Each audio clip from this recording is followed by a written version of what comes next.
Have you ever wondered why certain years of your life feel like you're super motivated and excited and energized and ready to start new, start fresh? Some years feel like you want to be in a relationship and you just want to be surrounded by love.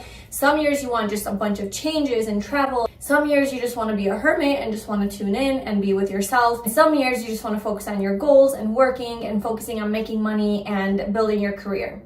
So all of these different cycles that we go through can be explained through numerology. So in this video, I'm going to explain to you how to calculate your personal year cycles according to numerology. So in numerology, we go through personal year cycles that take place from birthday to birthday. And there are 9 total cycles from 1 through 9.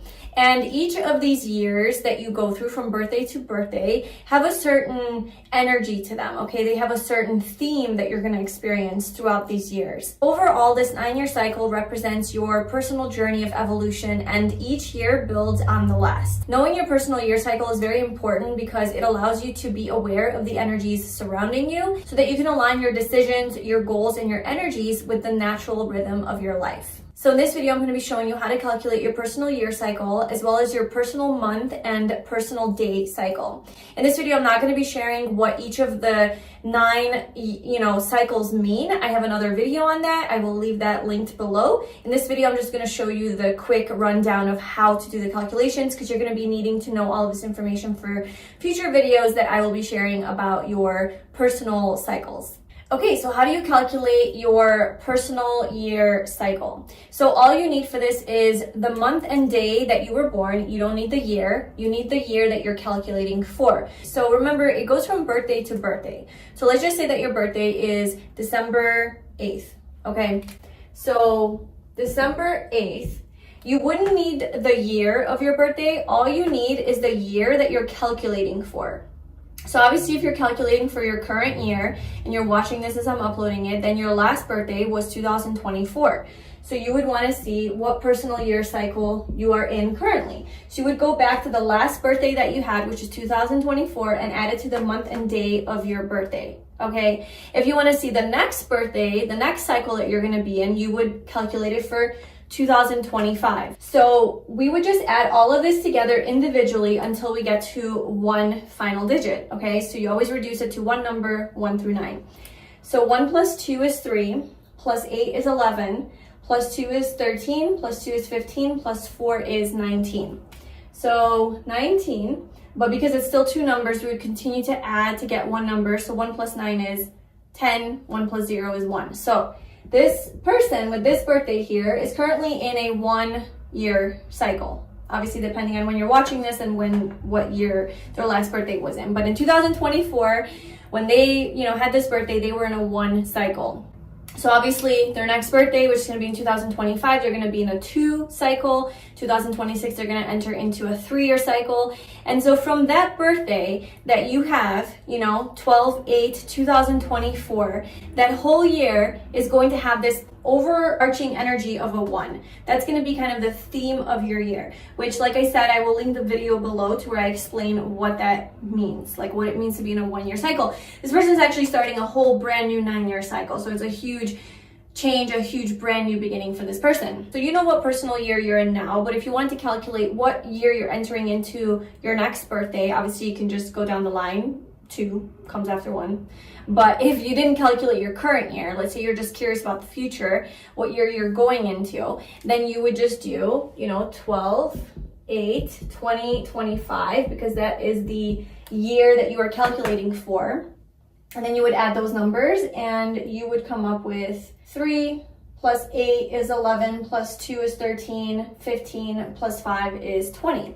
So this would be a 2-year cycle coming up here next. So the key to this to remember is you don't need the year that you were born. All you need is the month and day and the year that you are calculating for. But now we're going to move on to how to calculate your personal month cycle. So just like we have personal year cycles that we go through, we also have monthly cycles that we go through. So your personal month cycle is based on your personal year cycle. So that's how you would calculate it, okay? So if you're not interested in this and if this is getting too complicated, it's totally fine. Just focus on your personal year. But if you want to dive a little bit deeper and get more specific on the monthly energies, then stay tuned. So this is a much easier calculation. The way that you would calculate your personal month cycle is by knowing the year that you're in.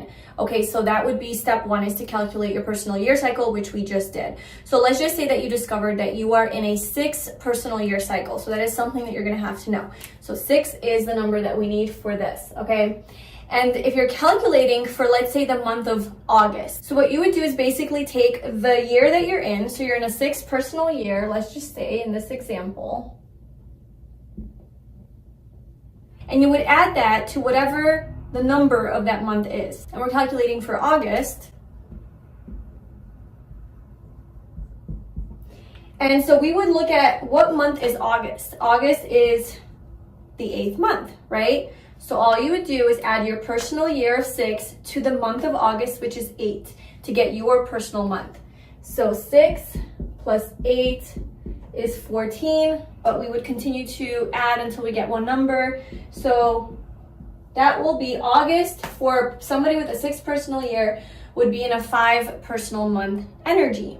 And you can also go ahead and look at my video for the cycles 1 through 9 for your personal year cycles to look at those energies and themes for your monthly cycles as well, because they're going to apply. Now we're going to move on to calculating your personal day.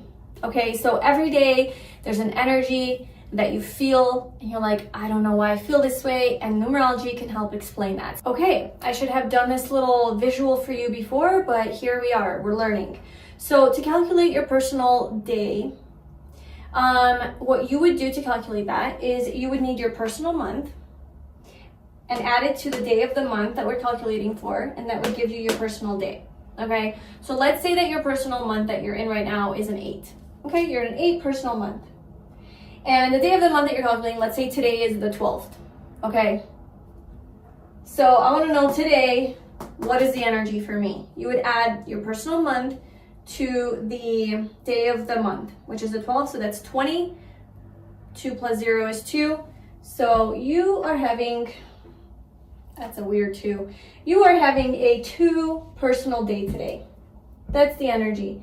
The energy of love, balance, harmony, surrender, patience, free-flowing energy, connection, romance, partnerships, wanting to be close to others, maybe reaching out to your closest friends or your lover, something along those lines. And I do want to point out that numerology is not meant to be a limitation to where you are now limited to this energy. It's more to understand and be aware of the energies that are surrounding you, so that if you're already feeling a certain way and you don't know why, and then you do your math and you realize, wow, I'm in this energy, like that's what numerology is explaining to me, then you can kind of surrender into that energy and accept it and not try to force things, and sort of lean into that instead of being mad at yourself for, you know, needing a little bit more love today, or wanting to just focus on self-care, or really wanting to spend time with your partner and not being like, why am I feeling so romantic today, or why am I feeling so sensitive today and so emotional today? Understanding that you're, you know, in this energy helps you to accept it and be like, okay, I'm gonna lean into that now, instead of being mad at myself for it, or judging myself, or criticizing myself. So I think that's why numerology and astrology and all of this is really helpful. So I hope that I was clear on explaining how to calculate your personal year, personal month, and personal day cycle. I hope I didn't confuse you. If you have any questions, please let me know in the comments below. Let me know what your personal year is. I'm gonna just try to focus on personal years. I think that is probably the most important. I don't really do a lot of like personal day calculations for myself, just because it's so temporary. The vibration is shifts so quickly that I don't try to like get too obsessed with that. But it is helpful to know. I focus more on the major themes of my year, so like my personal year, and then I do acknowledge my personal month, because some months are harder than others, and if I don't know where I'm at numerologically, I might be mad about it or kind of confused, or trying to go against the flow. So let me know what personal year you're in, maybe even what personal month you're in. If you want to let me know what personal day you're in, just to practice your calculations, go ahead. Please subscribe for more numerology videos on manifestation, spirituality, building self-worth, understanding who you are, getting into your power, healing, transformation, all of that personal growth goodness. And I will see you in my next video. Bye.